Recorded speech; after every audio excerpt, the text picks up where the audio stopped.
그, 아니, 그, 뭐지, 여기 들어오시기 전에 그럼 전공은 뭐셨어요? 원래? 아, 저요? 예, 예.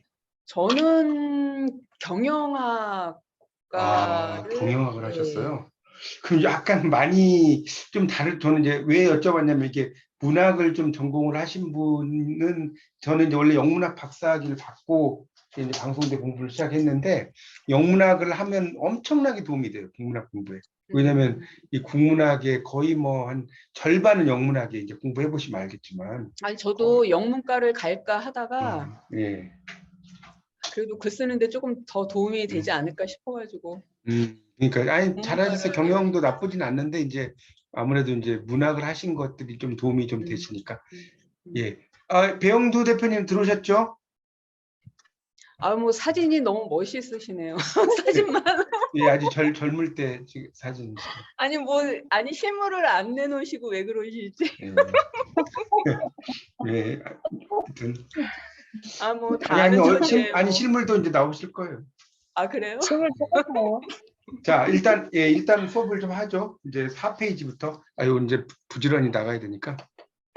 자, 4페이지에 보면 한국 소설의 발생을 둘러싼 두 가지 견해에서 오늘은 지금 많이 참석을 안 하셔가지고 제가 많이는 못 나갈 것 같고 일단 오늘은 모르겠어요. 일단 19쪽까지는 하고 좀 시간이 남으면 2장을 좀 하는 걸로 하겠습니다. 자, 일단 보세요. 한국 소설의 발생을 둘러싼 두 가지 견해인데 일단 이건 좀 여러분 좀 알아두실 게 기본적인 게 있어요. 뭐냐면 일단 김시습이 제일 첫째 줄 나옵니다. 지금부터 열심히 강의를 하겠습니다. 자, 처음에 김시습부터 이제 나와요. 그래서 이 김시습은 뭐 때때로 익힌다. 원래 이건 참고로 배우셨겠지만 이게 논어에 나오는 첫 번째 말이 하기 시습지면 부려겨루와 이런 말 있죠. 배우고 때때로 익히면 또한 즐겁지 아니한. 근데 여기서 때때로라는 뜻이 아니라요. 저도 이제 이게 때때로를 알고 있었는데 제가 한문학을 공부하면서 배웠던 거는 그때그때라는 뜻이래요. 우리가 잘못 알고 있는 거예요. 그래서 공부는 아는 만큼 보이는 거예요. 그럼 배우고 때때로 익히면 뭐가 들어가요? 그러니까 때때로가 아니라 그때그때. 아시겠죠? 하여튼 시습이 논어에서 나온 말입니다. 거기서 이름을 딴 거고 이 김시습은 뒤에 가서 소설 사인방에서 배우실 건데 이 김시습의 이제 작품이 금오신화라는 게 있어요. 맞죠? 금오신화. 금오신화라는 것은 금오산에서 제가 이제 막 필기를 많이 하는 편이에요. 그러니까 많이 잘 적으세요. 신화라는 것은 이게 신들의 이야기가 아닙니다. 새로운 이야기라는 뜻이에요. 이해가시죠? 거기 지금 4페이지에 보면 종래 한국 소설은 김시습의 금오신화가 최초의 작이라고 보는 게 통설이었으나 이런 말 나오죠. 지금에는 통설이 수정되면서 소설의 발생기를 남할여초라고 하는데 이 남할여초라는 말을 이제 처음 오신 분이 있어서 말씀드리면요.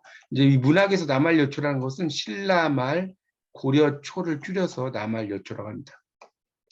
그러니까 이제 여러분들 공부를 하실 때는 이 문학은 이 문학의 생소한 용어들이 상당히 많이 나와요. 물론 이제 뭐 경영학이나 다른 것도 생소한 용어들이 있겠지만 문학은 특히 생소한 용어들이 많으실 거예요. 그러니까 그런 말을 알아두셔야 돼요. 그래서 이 남할여초에 이제 그 수정이 되면서 채치원이라는 설이 있다는 거예요. 근데 이것도 참 재밌어요.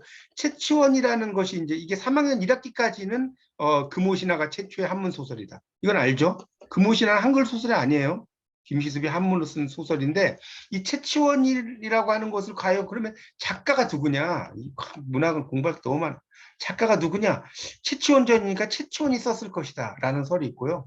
채치원 전이니까 이 채치원이니까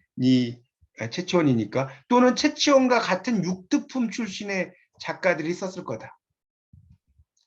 육두품 작가들. 자, 이 작가가 누군지 몰라요. 작가가 누군지 알 수가 없습니다. 하여튼 그런데 그런 설이 있어요. 그래서 제 말씀드린 게 바로 밑에 있죠. 채치원의 작가는 분명하지 않다. 자, 그래서 여기 보면 남할여초라고 했지만 10세기경일 것이다. 그러니까 900 몇 년, 이게 10세기 아닙니까? 금오신화도 정확하기는 어렵지만 15세기 후반, 1400년대라는 거죠. 그러니까 채치원과 금오신화는 500년 남짓한 상거. 상거라는 말은요, 용어를 좀 써놓으세요. 상거. 상거가 뭐냐? 서로 거리가 있다. 이걸 상거라고 하는 겁니다. 서로 상자에 거리 거자예요. 이해가시죠? distance. 영어로 distance라고 하지 않습니까? 그렇죠? 이 차이가 있다. 몇 년 떨어졌어요? 500년 떨어졌어요. 그러면 자, 또 이제 지우고 설명을 드리겠습니다. 왜 500년을 떨어진 걸 앞으로 가려고 하느냐? 지금 이 앞에 보세요. 15세기 근데 이거를 이제 10세기로 끌고 가려고 하는 이유가 뭐냐? 채치원으로. 그 이유는 자 이제 뒤에 가서 이제 배우시겠지만 일본이나 중국 이제 보통 이제 동아시아사를 보면 한일 중 아닙니까? 아시다시피 이 일본이나 중국의 최초의 그런 소설의 배경이 다 10세기라는 거예요. 근데 우리나라만 15세기라고 하면 무려 몇 년 차이가 난다? 500년 이상 차이가 난다는 거예요. 그렇기 때문에 이걸 어디로 끌고 간다? 10세기로 끌고 간다. 이런 이야기입니다. 이제 그런 큰 틀을 좀 알고 들으시면 좋습니다. 자, 그래서 이제 그 세 번째 단락에 보면 이 채치원을 이걸 설화로 보는 견해가 있다는 거, 설화. 이 채치원은 소설이 아니라 설화다. 그냥 설화다. 그래서 이제 설화의 약간의 문학적인 윤색이 가해진 작품 정도로 치부가 된다는 거예요. 자, 두 번째 단락을 볼게요. 자, 두 번째 단락. 자, 밑줄 치세요. 아, 두 번째 단락이래. 네 번째 단락. 거기 보면 채치원을부터 쭉 해가지고 보려한다까지 밑줄 치세요. 채치원을부터 보려한다. 그러니까 이 채치원을 발생기 한국 소설의 대표적인 작품으로 거론하는 논자들은 일국사적 관점이 아니고 동아시아적 관점에서 본다. 자, 일국사라는 말은 뭐냐면요. 한 나라의 역사라는 뜻이에요. 한 나라의 역사. 이걸 일국사라고 하는 것이고요. 동아시아라는 것은 아까 이야기했죠. 한중일을 동아시아라고 합니다. 한중일. 자, 동아시아를 이제 한중일까지 하고 이제 좀 더 이게 들어가면 이제 여기는 이제 일반적인 표현이고 좀 더 깊이 들어가면 동아시아는 이제 이게 그 베트남, 캄보디아 뭐 그다음에 일본의 유구 지역도 유구라는 지역이 있어요. 일본에서 또 유구 지역. 이 부분을 특히 이제 동아시아의 이제 범주에 들어가요. 물론 일본 전체로 또 동아시아지만 특히나 일본의 유구 지역이 어떤 우리 뭐랄까 동양의 문명들이 많이 들어갔다. 그래서 유구 지역을 또 따로 이렇게 포함해서 이야기하기도 합니다. 어쨌든 한중일 베트남도 이제 들어간다는 것도 알아두시면 좋겠습니다. 그래서 이 동아시아 전공을 하는 그 고전문학 전공을 하는 분들 중에 보면요, 베트남어를 공부해요. 아, 저도 이제 고려대에서 좀 한문학을 이제 공부를 좀 했는데 거기서 이제 그 어떤 교수님은 베트남어를 또 아주 잘해요. 베트남어를. 우리가 생각할 때는 아니 고전문학 전공자가 왜 베트남어를 하지? 이렇게 생각할 수 있는데 그게 아니라 이게 문학의 공부는 끝이 없는 거예요. 얘 가서 막 이거와 관련된 번역서도 내고 막 그랬어요. 하여튼 그렇습니다. 그래서 하여튼 그거는 여담이고요. 그래서 중국의 경우는 당나라 7세기경에 전기소설이 만들어졌다는 거예요. 문헌 형식. 그러니까 문헌이라는 것은 문어체 형식이라는 거예요. 문헌이 모르시면 문어체라고 이해하시면 될 것 같고요. 소설. 그래서 8, 9세기에 걸쳐서 다양하게 발전하고요. 일본의 경우는 이제 모노가타리라고 하는 게 있는데 이거 모노가타리라는 게 이제 모노라는 것이 일본어에서 물을 뜻해요. 물이고 요 가따리라고 하는 것은 이야기를 말해. 이야기. 그래서 문어. 이 겐지 모노가타리, 그러니까 이 겐지 모노가타리, 그러니까 모노가타리라는 게 쉽게 말하면 물어란 말도 어렵고 모노가타리도 어렵다. 그러면 이야기 이러면 좀 쉽죠? 스토리를 이야기고 이 겐지 그 관련된 가문의 이야기다 이런 정도로 이해하시면 됩니다. 겐지 모노가타리죠. 요게 이제 그 11세기가 돼. 그러니까 한국만 5세기가 쳐졌다는 거예요. 그러니까 이걸 앞으로 간다는 거예요. 개념 좀 아시겠어요? 그러니까 지금 15세기로 해버리면 너무 한국이 늦췄다는 거예요. 다른 나라는 뭐 중국만 해도 7세기고 그다음에 일본은 8, 9세기란 말이에요. 8, 9세기. 그렇죠? 근데 우리나라만 한국만 15세기다. 그럼 이게 말이 안 된다는 거예요. 500년 차이가 나버리니까. 그러면 그렇게 하지 말고 이 채치원으로 보자 이거죠. 그러니까 공부라는 게 이제 하면서 깊어지는 거. 그러니까 3학년 1학기 때까지는 채치원이란 말 절대 쓰지 않습니다. 최초 한문소설. 무조건 금오신화예요. 최초 한문소설은 무조건 금오신화인데 3학년 2학기로 가면 아니다. 그게 잘못됐다. 그 문학이라는 것은 항상 이 퀘스천 마크를 찍으면서 시작이 됩니다. 그래서 여러분 이제 3학년 2학기시니까 금오신화가 아니다라고 염두에 두고 보세요. 자, 그래서 이제 뭐 그 이야기는 아까 했으니까 넘어가고요. 그 다음에 이제 그 밑에서 셋째 줄부터 보겠습니다. 밑에 셋째 줄. 남할여초선 아까 이야기했죠? 자, 채치원이다. 그리고 이외에도 호녀, 김현감호. 여러분, 김현감호라는 게 밑에 둘째 줄에 있죠. 4페이지에. 김현감호. 이게 뭐냐면, 김현이 호랑이와 느낀다는 거예요. 그러니까 호랑이와 교감한다는 거예요. 교감. 그러니까 요즘에도 그 동물농장 같으면 동물과 교감하는 예전에 어떤 여성 조련사가 한번 나와서 되게 인기가 많았는데요. 이 동물과 교감하는 이야기예요. 김연이라는 사람이 호랑이와 교감한다. 그런 뜻이에요, 우리말로. 그 다음에 이제 조신전, 이런 것들이 이제 남할여초의 전기소설. 이 조신전이라고 하는 것은 일종의 꿈소설이라고 이제 볼 수가 있습니다. 조신몽이라고 해서. 그러니까 이게 나중에 어디로 가냐면, 어디로 갈까요? 이게 바로, 김만중의 구몽에 연결되는 거. 성진과 팔선녀 이야기죠. 구몽. 이게 나중에 이광수의 꿈으로 가는 거예요. 이광수의 꿈도 이런 그러니까 이 꿈소설이라고 하는 것이 이 계보가 현대로 갔죠. 여러분이 현대문학을 내가 전공한다. 현대문학만 공부하면 되느냐? 절대로 안 돼요. 왜? 현대문학이 다 계보는 어디로 간다? 고전에서 오는 거예요. 고전에서. 아시겠죠? 그러니까 나는 현대문학만 관심 있어. 말도 안 되는 이야기예요. 현대문학을 잘하려면 고전을 잘해야 됩니다. 자, 그래서 이제 다시 5페이지를 보겠습니다. 그래서 성립기에 그 한글 한국 소설을 읽을 때 유의할 점이라고 나왔는데, 자, 성립기라는 것은 그 밑에 나왔죠? 남할여초다. 밑줄 치세요. 5페이지에. 자, 밑줄 짝. 성립기란 남할여초다. 그래서 성립기라는 게 이제 한국 소설 특징 짓는 양식이 전기소설이라고 그랬어요. 뭐, 그건 이제 읽어보세요. 제가 뭐 일일이 다 읽으려면 날 새야 되기 때문에. 그래서 이제 전기소설이 어쩌고저쩌고, 그거는 여러분 읽어보시고요. 자, 중요한 것은 이제 6페이지부터 보겠습니다. 6페이지. 6페이지에 자, 설화와 전기소설의 차이가 뭐냐 이게 나와요. 6페이지 넘기세요. 설화와 전기소설. 자, 설화는 말 그대로 이야기인데 옛날 이야기라고 생각하면 돼. 쉽게 말하면 옛날 이야기. 옛날 이야기. 전기소설은 전기라는 것이 이제 두 가지가 있어요. 이 한자로 쓰면 전기가 두 가지가, 이 기할 기자 전기가 있고, 이 전할 전자에 기록할 기자의 전기가 있어요. 자, 그래서 이 전기는 기이한 이야기. 전기는 기이한 이야기입니다. 근데 이 밑에 전기는 뭐냐? 이거는 이런 거지. 이순신 전기. 한 사람의 생애. 영어로 말하면 뭐죠? 바이오그래피. 이 바이오가 살아있다는 거, 그래피가 쓴다는 거죠. 그 어떤 사람의 생애에 대해서 쓴 글. 뭐 이순신 전기 무슨 전기 많지 않습니까? 그거를 이제 전기라고 하는 거고요. 이 전기라고 하는 것은 기이한 이야기. 그러니까 일종의 전기는 뭐가 들어갈 수 있느냐? 구운몽도 전기죠. 구운몽도 전기입니다. 성진이가 팔선녀를 만나가지고 이제 막 남자가 뭡니까? 출장 입상이란 말 쓰잖아요. 나면 장수되고 들어오면 재상이 돼야 된다. 라고 생각을 하니까 육관대사가 어떻게 돼요? 그냥 꿈속으로 이제 빠지게 만들잖아요. 맞죠? 그 말도 안 되는 이야기죠. 꿈속에 막 육관대사가 빠지게 해가지고 거기서 막 한 세상 살다가 나중에 이제 정승벼슬에 올라가니까 인생 무상을 느끼니까 육관대사가 지팡이 한번 탁 치니까 다시 자기 선방으로 돌아와요. 이게 말이 안 되는 이야기죠. 이런 게 뭐냐? 전기라는 거. 기이한 이야기. 이걸 이야기하는 거고요. 하여튼 이 고전문학도 상당히 재밌어요. 공부해 보시면. 자, 6페이지에 그래서 거기 넷째 줄을 보겠습니다. 당나라 유학생으로 빈곤과. 이 빈곤과는 외국인 시험이에요. 외국인 시험. 저도 이제 빈곤과가 이 최치원이 합격했다.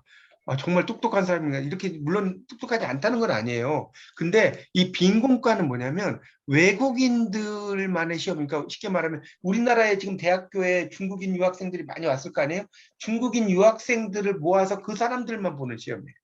그게 빈곤과예요. 아시겠어요? 그러니까 아무래도 이제 그 현지인이 배제되고 보는 시험이니까 뭐 아주 현지인이 포함된 시험만큼 그러진 않겠죠. 그렇게 이해하시면 될 것 같습니다. 어쨌든 그래서 빈곤과에 급제해서 표수현, 이거는 이제 하나의 벼슬이라고 현이니까 이제 그 뭐라 요즘 말로 시장 정도 되겠죠. 된 최치원은 남쪽의 쌍여분을 유람해요. 쌍여분이니까 분이죠. 분. 무덤을 이야기하는 겁니다. 이 쌍여분이라고 하는 것은 분이니까 이 무덤을 이야기한다라고 볼 수가 있어요. 그래서 이제 이 무덤을 유람하다가 시를 지어서 고혼. 그러니까 고혼은 뭐냐면 외로운 영혼이라는 뜻이에요. 위로예요.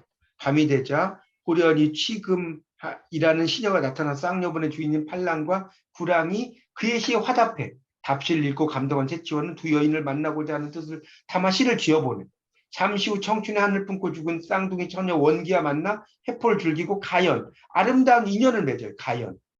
가연을 맺고 그 요즘에도 그 뭡니까 결혼 중개업체에 보면 가연 이런 게 아마 있었던 것 같은데 맞아요. 벌써 이런 이름이 벌써 있어 이 당시에만 채취원전만 봐도 채취원 그래서 가연을 맺고 즐거움을 나누는 거죠. 아침이 되자 이별을 안타까워 간밤에 인연을 잊지 않기로 다짐하고 헤어지죠. 쌍욕을 찾아가서 63구의 긴 시를 지어요. 낭자의 혼을 달래고 심사를 이루었고 그다음에 신라로 귀국해서 자신의 깨달음을 장시로 읊고 강호를 다니면서 탐완문서. 이 탐완문서라는 것은 뭐냐면 여기저기 돌아다니면서 책도 읽고 뭐 이런다는 거예요. 그래서 결국 대덕 현중과 버타며 가야산에서 응거하다가 떠납니다. 그러니까 이것도 이제 정확한 의미는 아닌데 이제 왜 가야산에서 걸 했냐면 채치원이 육두품 출신이거든요. 육두품은 더 이상 올라가지 못해요. 여러분 그 국사 시간에 좀 공부하셨겠지만 아무리 열심히 공부하고 똑똑해도 그러니까 올라가지 못해. 그러니까 자기 뜻을 펼칠 수가 없는 거죠. 그러니까 이걸 우리가 회제부루라고 하거든요. 내가 재주를 품고 있지만 나를 알아주는 사람을 만나지 못한다. 회, 제, 불, 우라고 합니다. 그러니까 품을 회자에 제주제자 안 입을 자에 만날 우자거든요. 내가 제주를 품었지만 나를 알아주는 사람 못 만나. 그러니까 이제 가해산에 가서 뭐 이제 세상을 떠났다라고 이야기를 하고요. 하나만 또 제가 이제 여러분의 여담을 알려드리면 이 부산에 이제 이런 거는 시험에는 안 나오지만 알아두세요.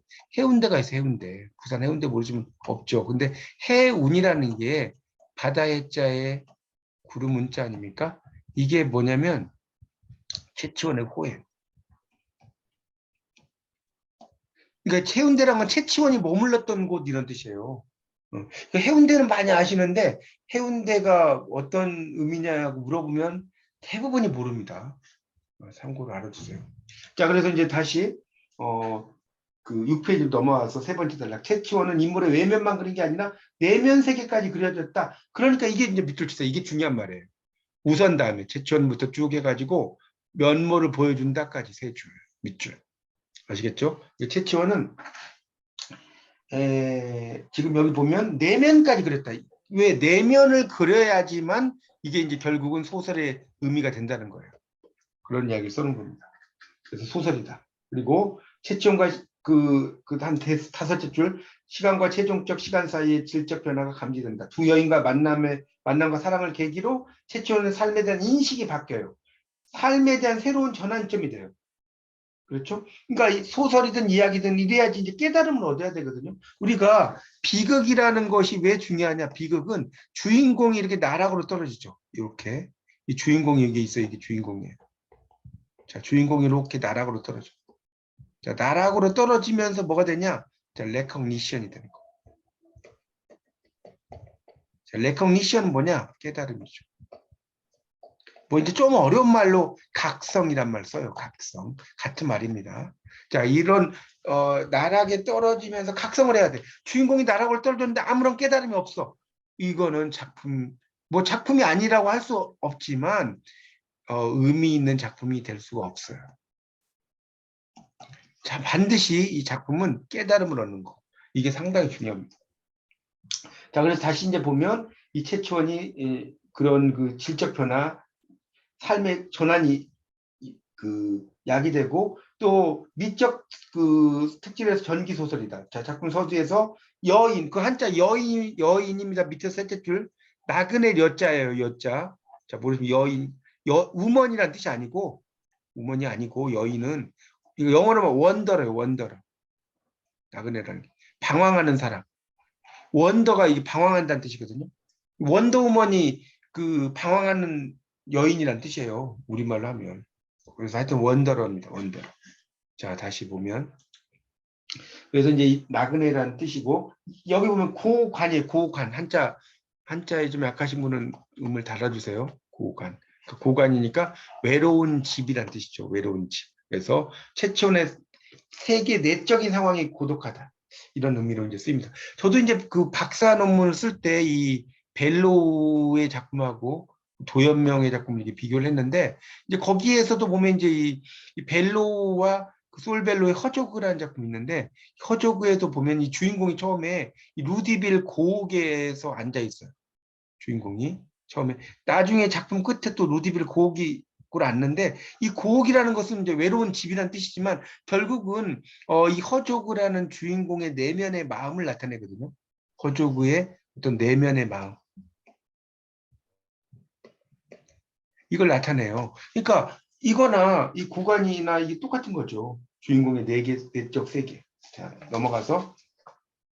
그래서 이제 7페이지 넘어가겠습니다. 7페이지. 그래서 이런 그 두 여인과 그 관련해서 작품에 드러나고 있는 정조 역시 기본적으로 비한. 비한은 뭐예요? 슬플 비자에 한탄할 한자입니다. 비한이란 말. 슬플 비, 한탄을 한. 그러니까 슬픈 한탄이라는 뜻이겠죠. 그리고 적막감. 설화적 인간은 고독이나 적막감을 알지 못한다. 이 작품은 주제의식 일대기적. 그러니까 일대기라는 건 한 사람의 이렇게 태어나서 이게 성장 과정을 일대기라고 하는 거예요. 인물의 개성이 드러나요. 시의 삽입. 자, 시의 삽입. 셋째 줄에다 이렇게 쓰세요. 자, 이거를 뭐라고 하냐면 삽입시라고 하는 거예요. 자, 이걸 시의 삽입이라고 이렇게 하면 삽입시. 그러니까 김시습의 금오신화를 제가 3학년 1학기 때 말씀을 드렸죠. 삽입시라는 의미는 뭐냐면, 자, 작가가 중요하게 하고 싶은 말은 다 뭘로 썼다? 시로 썼다. 김시습도 자기가 쓰고 싶은 말은 다 뭘로 썼다? 시로 썼다. 그러면 소설은 뭐냐? 시로 들어가기 위한 과정에 불과하다. 시로 들어가기 위한 과정에 불과해. 그래서 소설의 중간중간에 시들이 많이 나와요. 특히 이제 김시습의 작품이라든가 이런 거 보면, 자, 이게 삽입시라고 하는 거 알아두십시오. 자, 다음에 보겠습니다. 그래서 7페이지 다시 계속하겠습니다.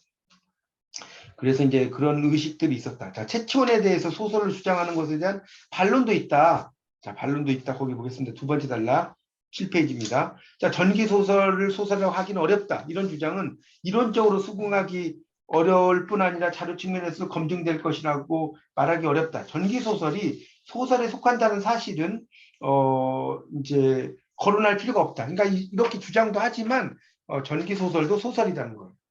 자, 좀 내려가다 보면 이런 말 있죠. 한 7째 줄에. 자, 우리나라만 창작된 게 아니고 전기소설이 중국, 베트남, 일본 보세요. 지금 베트남 나오죠? 동아시아의 관점에 베트남이 들어간다는 거 꼭 알아주세요. 명심하세요. 자, 일본에서 창작이 돼요. 향유된 동아시아 한자 문화권의 보편적 소설 양식이다. 그러니까 보편성이라는 거예요. 그러니까 그렇게 주장을 하긴 하지만 전기소설도 소설이다. 이 말이에요. 지금 여기서 포인트. 전기소설도 소설이다.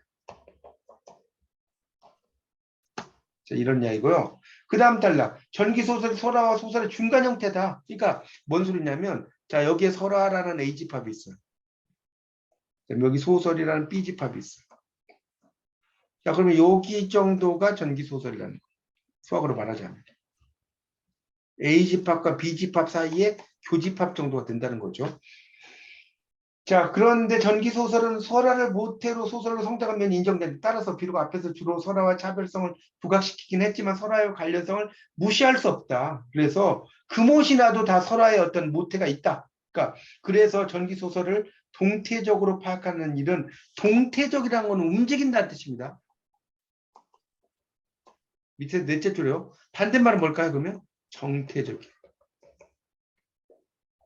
움직일 동자에 고유할 정자를 쓰는 거예요. 움직이는 거예요, 움직이는 거. 그래서 전기소설은 장르 기속은 소설이지만 작품에 따라 설화적 경사를 치우친다는 거예요. 경사라는 말은 치우친다. 좀 더 가지고 있기는 좀 더 덜 가지고 있기도 한다. 어쨌든 그렇지만 이런 그것도 이제 중요한 특징이라는 것을 알 수가 있다는 겁니다. 자, 넘어가 보세요. 그래서 8페이지. 그래서 이제 이러한 관점과 다르다. 그것은 설화와 전기소설의 관련 양상을 동태적으로 인식하는 입장이라기보다는 전기소설을 그냥 중간적 성격의 장르로 규정하는 거다. 그렇지만 전기소설도 설화 쪽으로 보는 것이고 설화는 결국 소설의 모태이기 때문에 결국은 의미가 있다. 이런 의미로 설명을 할 수가 있겠습니다. 그러니까 이 설화와 소설이라는 것이 이제 있어요. 자, 이거는 좀 책에 안 나오는 건데 제가 필기를 좀 할 테니까 적으세요. 자, 일단 설화와 거기 뭐 7페이지 위에다 쓰시면 될 것 같아요. 설화와 소설의 장르론적. 자, 설화와 소설의 장르론적 차이는 3가지 정도를 이야기할 수가 있다. 자, 첫 번째는 인물의 성격적 질 구체화. 자, 이거고요. 두 번째, 인물이 요인, 시간적, 공간적, 환경의 구체화. 자, 세 번째는 인물과 환경의 긴밀한 연관성. 자, 인물과 환경은 아까 좀 설명을 제가 좀 드렸는데, 자, 고관이 나왔다. 고관이 나왔다. 그리고 고관은 작가의 외로움을 이야기한다. 자, 이런 걸 생각하시면 될 것 같고요. 아까 제가 루디빌 곡도 좀 이야기했죠. 그 다음에 인물에 놓인 시간적, 공간적 환경의 구체화. 이런 것은 이제 그걸 통해서 뭐라고 그랬어요? 이걸 통해서 인물의 성장과 인식 전환. 이런 게 이루어진다고 그랬죠. 자, 이런 것이 바로 설화 소설의 장르는 쪽 차이예요. 그러니까 결국 이 세 개는 소설의 특징을 말하는 거예요. 그러니까 설화도 물론 이야기고 이야기 소설을 못되지만 결국은 소설이 좀 더 구체화가 된다는 거예요. 구체화가 돼. 또 긴밀하게 연관이 돼. 이해가십니까? 이걸 이제 유식한 말로 유기적이라는 말을 써요. 긴밀하게 연관됐다는 거. 올게닉. 영어로 올게닉이라고 그래요. 유기적으로 연결돼 있다. 긴밀하게 연결돼 있다는 거죠. 이것이 바로 어떤 설화와 그런 그 소설의 특징이다라고 다른 차이라고 볼 수가 있겠습니다. 자, 그렇게 좀 써놓으십시오. 자, 그 다음에 이제 다 썼다고 지우겠습니다. 자, 그 다음에 이제 그러면 이제 전기소설, 그것도 이제 밑에다 쓰세요. 전기소설의 소설적 특징은 뭐냐? 자, 이것은 첫 번째는 소설 장르의 일반적 특징. 자, 이게 뭐냐? 바로 인물의 내면의식이다.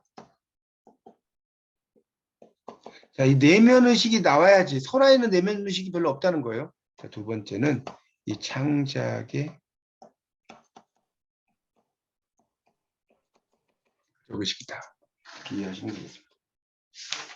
창작의 목적의식이다. 창작의 목적의식이다. 자, 그러면 이제 나온 김에 또 하나 더 써드릴게요. 자, 그러면 이 전기소설인 이 채치원의 특징은 뭐냐? 채치원의 특징은 뭐냐? 그걸 이제 보겠습니다. 자, 이 채치원의 특징은 두 가지로 크게 나눌 수 있는데요. 첫 번째, 두 번째. 인물의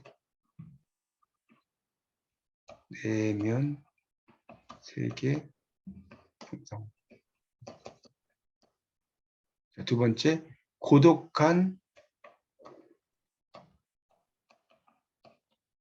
세계. 그다음에 내적 상황. 자, 이런 것들을 이제 이 채치원에 드러나 있습니다. 이제 거기에 이제 삽입시가 들어가 있는 것이고요. 삽입시가 들어가요. 그다음에 그 아까 겐지모노가타리가 나와서 그 이야기 조금 설명을 좀 해야 되는데 이 겐지모노가타리 그 4페이지 다시 보세요. 4페이지의 마지막 단락이 하나 둘 셋 넷 다섯째 줄 보세요. 4페이지 마지막 단락 다섯째 줄. 거기 보면 11세기가 되면 겐지모노가타리라는 대작이 어쩌고저쩌고 나오죠. 이 겐지모노가타리는 아까 이야기했죠. 겐지모노가타리. 근데 이거는 이제 모노가타리가 아까 이야기라는 말씀 드렸고 11세기고 수많은 여인과의 다채로운 연애다. 자, 이게 이제 이 모노가타리의 특징이다. 특히 겐지 모노가타리의 특징이다. 자, 이렇게 필기를 해주시면 좋겠습니다. 자, 그렇게 필기하시고 이제 그 뒤에를 좀 보겠습니다. 그러니까 오늘은 제가 이번 시간에 좀 하고 이제 한 번만 더 초대해서 제가 그 뒤에 19쪽까지는 오늘 끝내도록 하겠습니다. 오늘은 그러니까 고전 첫 시간이니까 너무 뭐 길게는 할 수 없고 또 많이 오늘 또 참석을 못 하셔서 또 진도를 제가 너무 많이 뽑을 수는 없을 것 같아요. 그리고 이제 오늘은 하여튼 첫 시간인데 2장 고소설의 사회와 인간까지 하면 여러분 머리가 아마 쥐나실 거예요. 그래서 오늘은 그냥 채취원만 제가 쭉 하고 다음 시간에 좀 더 많이 진도를 나가겠습니다. 그렇게 알아두십시오. 자, 그러면 제가 또 보겠습니다.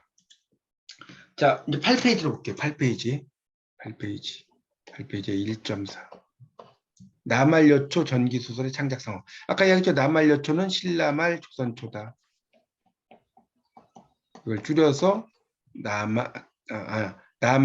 신라말 여초니까 고려초. 제가 남말 선초를 이야기했네. 고려초. 그러니까 여기 남말 여초죠. 이렇게 되는 거죠. 남말 여초, 고려초, 신라말 고려초. 이해가시죠? 그래서 이 남말 여초의 전기 소설로 현존하는 작품으로는 채치원, 조신전, 호원, 김영감은 아까 이야기했고 수의전. 이게 또 재밌죠. 수의전. 이 수의전이라는 말은요. 이거 좀 한자를 보세요. 둘째, 수는 특수할 숫자예요. 이자는 기할 이자예요. 그러니까 이 말은 뭐냐? 기묘한 이야기. 자, 수의전의 작가가 누구냐도 설이 상당히 하는데 이 수의전에 이제 보통 여러분이 이제 고등학교 수준에서는 박인양이 지었을 거다. 그래서 박인양의 수의전 뭐 이렇게 아마 국어 시간에 많이 오셨을 거예요. 근데 이것도 정확히 박인양이 지었다는 것은 아니에요. 그러니까 이제 그거는 박인양이 지었을 것이다. 또 딴 사람이 육두품 출신이 지었을 거다. 설이 되게 많습니다.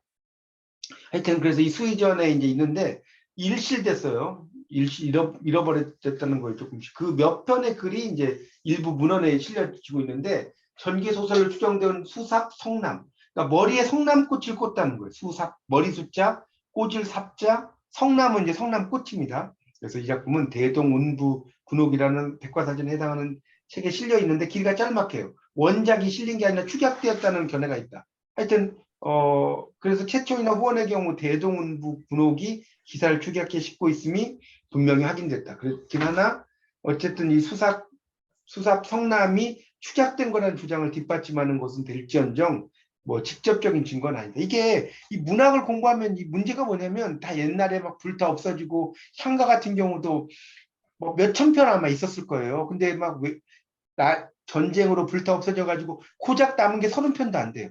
향가가. 그렇기 때문에 이게 특히 이제 문학의 단점 중에 하나가 정답이 없어요. 정답이. 그게 과연 누구의 작품이냐 이게 명확하지 않습니다. 수학처럼.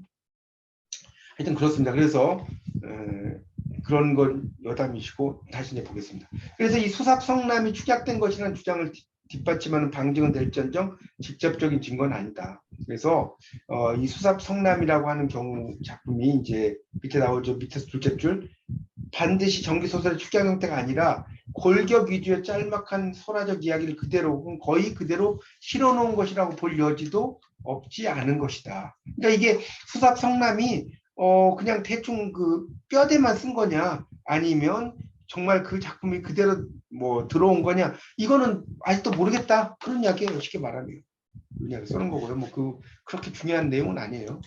자, 그 다음에 9페이지로 넘어가서요. 자, 채치원, 조신전 그런 그 호원 위에도 삼국사기 열전의 온달 있죠? 설신여 같은 작품도 전기소설 원작이 있었는데 김부식이다. 이 김부식은 여러분 아시죠? 삼국사기를 썼죠.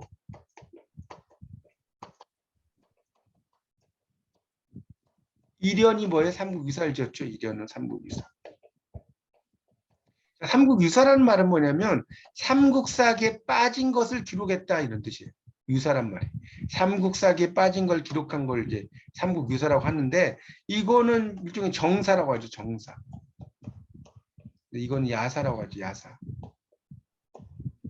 그러니까 전통적으로 다뤄지지 않는 역사라는 거죠. 그게 이제 김부식과 이런 차이점이고 이 김부식은 이제 상당히 높은 벼슬한 관리고 이런 승려죠.